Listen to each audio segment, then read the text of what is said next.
Muslihudin boleh saja mengaku korbannya hanya 10 orang, tapi faktanya korban yang melapor telah mencapai 21 orang. Selain itu, fakta di lapangan masih banyak keluarga korban yang enggan melakukan pelaporan. Kami pun menemui korban-korban lainnya. Dari keluarga korban ini kami mengetahui modus yang digunakan pelaku amat beragam untuk membujuk korbannya. Anak Mas Hasan ini juga jadi korban, gitu dari pelaku ya Mas ya?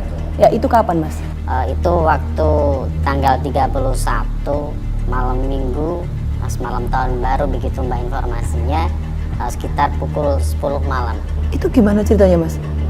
Kalau menurut ceritanya dari anak saya diajak masuk ke rumah dan si pelaku izin sama saya mau sholat gitu, sholat isya. Otomatis saya tidak tahu menahu dia mau apa. Untuk bilangnya mau sholat saya persilakan dan saya pun tidak merasa curiga apa yang dia akan berbuat. Kalau menurut informasi anak saya diajak di depan televisi, terus nggak tahu gimana dikasih HP, terus katanya ditindih gitu.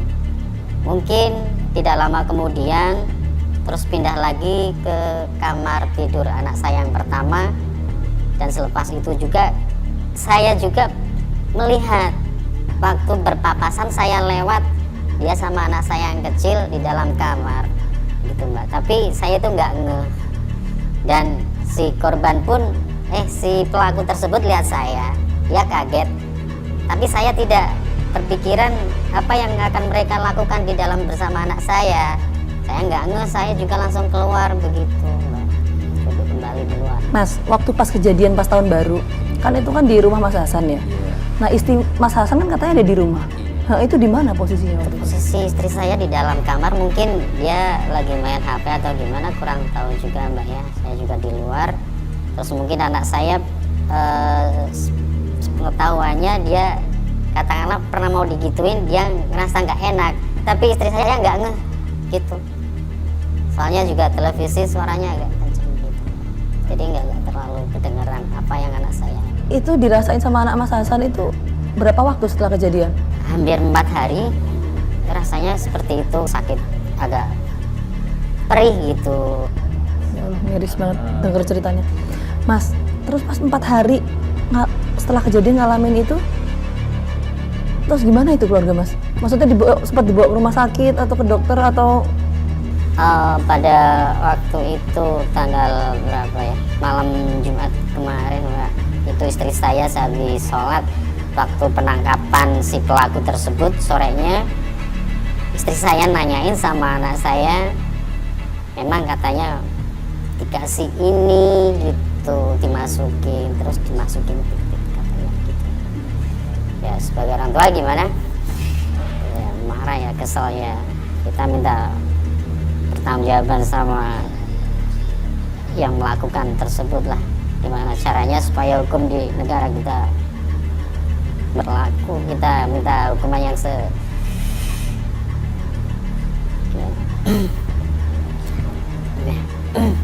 seadil-adilnya lah hukuman dari polisi gitu.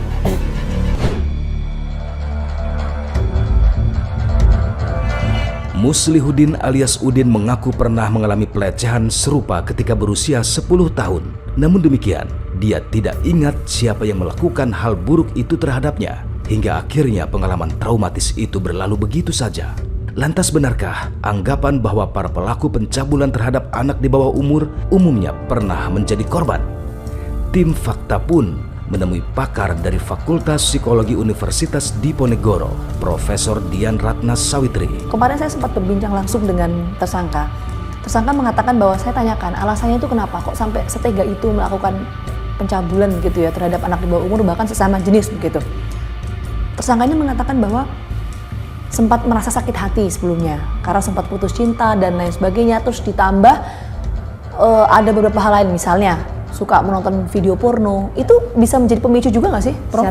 Saya rasa bisa. Jadi dari lingkungan Kemudian dari apa yang sering dia tonton, sering dia lihat, sering dia baca, dan dia dengar ya, dia melihat, kemudian ingin mencoba dan sebagainya, kemudian pernah mengalami kekecewaan. Nah, sebetulnya kekecewaan ini bisa dialami setiap orang, dan bagaimana dia memanage kan membutuhkan satu semacam pelampiasan tertentu ya. Untuk faktor lain, misalnya pelaku pelecehan seksual ini pernah menjadi korban pelecehan juga ketika di masa lalu, itu bisa menjadi faktor pemicu juga nggak? Ya, dari sisi trauma, kemudian ya, ketika dia telah menjadi korban, kemudian tidak dimanage dengan baik juga pada saat itu, menimbulkan kekecewaan, dia menjadi menarik diri barangkali seperti itu, tidak ada tempat untuknya bercerita. Nah, kemudian muncul satu kesempatan, kemudian dia merasa hal itu dia juga pernah mengalaminya, dan dia tidak tahu apa yang harus dilakukan, apakah itu sesuatu yang baik atau buruk, di stop atau tidak ya. Saya nggak membayangkan ya Prof ya, karena korban ini usianya ada yang TK, SD, itu untuk dampak secara psikologisnya tuh gimana, dan penanganannya harus seperti apa ya Prof ya? Kalau anak-anak biasanya ekspresinya ketika itu mungkin under pressure, ancaman dan sebagainya, dia pasti akan mengingat itu sebagai hal yang sangat menakutkan. Mungkin akan terekspresikan dalam ketika dia tidur, dia mengikut, dia takut pada sosok-sosok yang mirip dengan pelaku seperti itu ya. Kemudian dia merasa tidak aman kalau di luar. Nah, memang yang pertama kali kita lakukan, dia harus ada tempat cerita di mana di sekitarnya ini dia percaya pada orang-orang di sekitarnya itu. Dia mengatakan sesuatu, tidak akan dikatakan itu kesalahanmu, kenapa kamu mau. Ya, nah, kadang-kadang tidak ada kan, judgement itu ya. Iya, tidak ada judgement yang semakin memojokkan dia. Dia sendiri tidak tahu gitu. Jadi memahami bahwa itu mungkin ekspresi dari kekecewaannya dia seperti itu. Muslihudin memang telah ditangkap dan mengakui semua perbuatannya. Namun demikian, lelaki asal Kabupaten Batang, Jawa Tengah ini mengaku bahwa korbannya hanya 10 orang. Begitulah penuturan Muslihudin saat ditemui tim fakta di markas Polres Batang, Jawa Tengah. Dan inilah pengakuan Muslihudin alias Udin. Tahu Mas Udin di sini karena apa? Iya, tahu. Tahu. Karena apa Mas? Karena saya berbuat cabul. Itu gimana ceritanya Mas? Sering lihat film-film porno Udah sejak kapan itu? sejak 2019. Terus pas ngeliat, Ya jadi ketarik gitu. kenapa tertariknya ke anak-anak ya Mas, maunya ya Mas ya? Iya. Soalnya anak-anak itu mudah dibujuki. Termasuk yang dilakuin Mas Udin. Iya. Ngebujuknya emang gimana? Pertama sih jalan-jalan, saya ajak jalan-jalan. Kemudian setelah jalan-jalan, saya ajak ke suatu tempat, yaitu kos-kosan. Terusan kemudian saya pinjamin HP. Pinjamin HP itu buat apa? Buat main game. Game offline, bukan online, game offline biasa. Game offline. Iya. Biar apa Mas? Ya biar anak itu tenang. Terus? Tenang, santai, dan Nggak berontak nggak gitu berontak, ya? iya. Terus setelah dikasih HP, akhirnya main game. Saya lorotin itunya, celahnya saya turunin, terus saya di atasnya gitu. Tempatnya di mana sih? Banyak di daerah kos-kosan. Kos-kosannya siapa? Kos-kosannya punya tante saya. Mas Udin sempat ngancem juga nggak sih? Enggak pernah, Nggak pernah. enggak pernah. Tadi kan Mas Udin bilang itu dari tahun berapa? 2019 ya? Iya, Itu berapa orang yang Mas Udin lakukan kayak gitu Mas? sekitar 10 lebih. Itu umur berapa tuh rata-rata Mas? SD, SD? iya. Bergantian atau gimana itu Mas ceritanya? Ceritanya pergantian. Heeh. Ada yang 1 bulan, ada baru sekali. Katanya Mas Udin juga guru ngaji? Enggak. Bener? Kalau guru rebana, benar? Kalau gubana, iya. Waktu itu ayah Mas Udin sama keluarga sempat ketemu sama keluarga korban. Iya. Katanya nggak usah ngelaporin, selesain aja secara kekeluargaan. Itu bener nggak sih? Emang ada orang yang bilang, tapi per orang. Oh, Tapi waktu itu saya belum pas nggak di rumah. oke. Nah Mas Udin sadar yang Mas Udin lakuin itu? Saya sadar. Kenapa sih Mas? Itu untuk pelampiasan aja. Pelampiasan? Kenapa? Boleh Kalau cerita? Waktu dulu saya suka sama perempuan itu.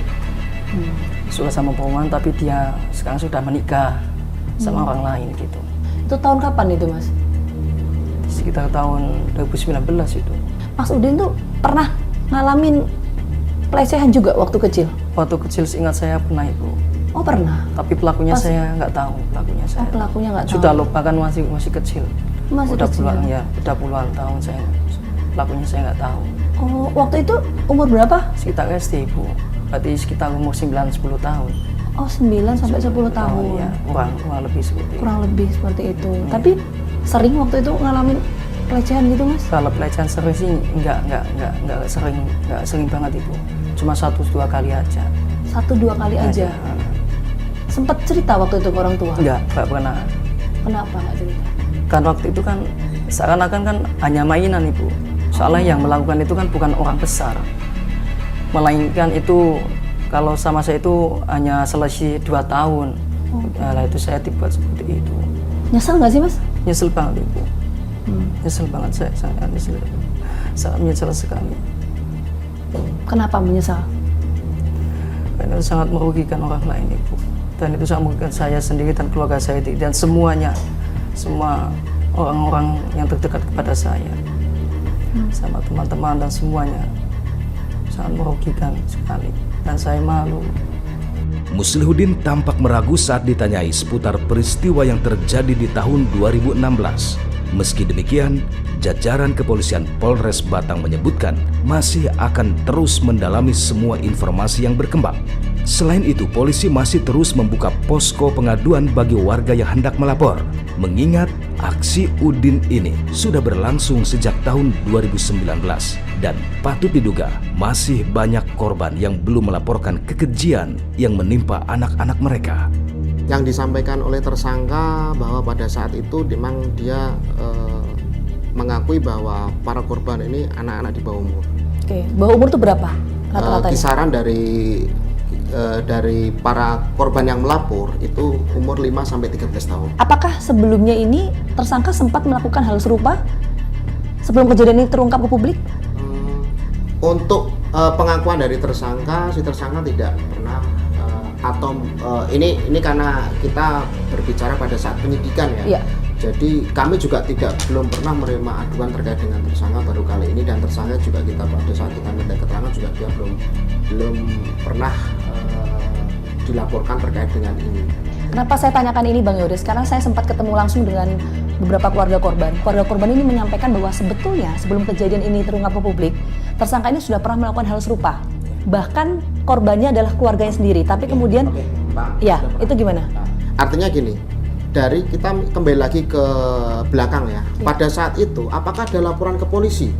Ya. Ya, ataukah hanya itu diselesaikan antar lingkup keluarga? Karena apa? Karena warga antara korban dengan pelaku itu masih ada kaitan saudara. Oh, oke. Ya, jadi pada saat itu kita juga sudah minta informasi dari rekan-rekan yang di sini juga belum pernah ada laporan. Oke, jadi artinya tersangka tidak mengakui ya bahwa atau tidak membenarkan bahwa sempat melakukan hal serupa sebelum kejadian ini. Berarti tidak pernah ya ada kalimat itu keluar dari tersangka. Sejauh ini ada berapa korban yang sudah masuk datanya ke pihak Polres? Yang sudah laporan dari awal sampai dengan sekarang ini 21 orang, dan saat ini kami masih membuka posko pengaduan. Kita koordinasi dengan perangkat desa setempat, dengan P2TP2A Kabupaten Batang juga. Siapa tahu nanti ada muncul korban-korban. Kami juga sudah memberikan himbauan melalui Babin Kamtibmas, melalui Kepala Desa dan perangkat, serta kita juga lakukan himbauan kepada para orang tua ya, supaya jangan merasa takut. Oke, saya lupa satu lagi untuk ancaman hukuman karena ini juga tentu ditunggu oleh para keluarga korban. Oke, terkait dengan hal tindak pidana yang dilakukan oleh pelaku, yaitu melanggar pasal 82 Undang-Undang Nomor 23 Tahun 2002, yaitu terkait dengan perlindungan anak, dengan ancaman maksimal hukuman penjara 15 tahun.